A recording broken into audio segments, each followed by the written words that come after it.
Hello there and welcome.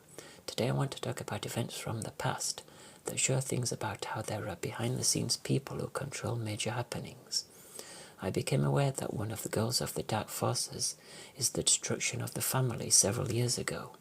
If we look back in time, we can see that Henry VIII had many wives, and back then the Roman Catholic Church had a lot of power. Henry couldn't simply get rid of his wives because the Pope at the time wouldn't allow it.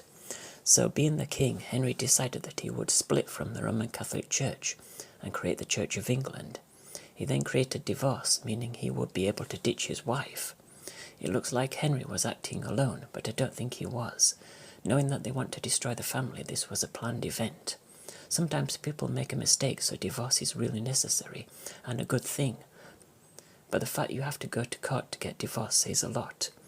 Another event from the past is the Great Fire of London, which happened in 1666. Being aware that most of the higher-up people are worshippers of the darkness, is it a coincidence that this event happened in a year that has 666 in it? If it was a planned event, how did they manipulate the situation? Knowing these things means that you become aware that there are some very unsavory people behind the scenes, and you wonder who orchestrates things. All wars, medical situations, films, TV shows, magazines, books and music. Who has a hand in them? Who decides what happens?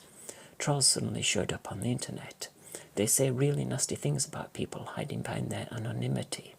This can really affect a person's mood, and at least one person has self-unalived themselves because of the abuse. Where do trolls come from? Are they recruited by the same people who orchestrate events? There seem to be trolls in most countries because the person who self-unalived themselves was Japanese.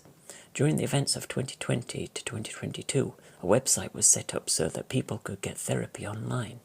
This sounds like a really good thing on paper, but this was also invaded by trolls. It's like they don't want us to have nice things. So we can see that there are always people watching, planning and orchestrating things, but they never reveal themselves. Thanks for listening. Bye for now.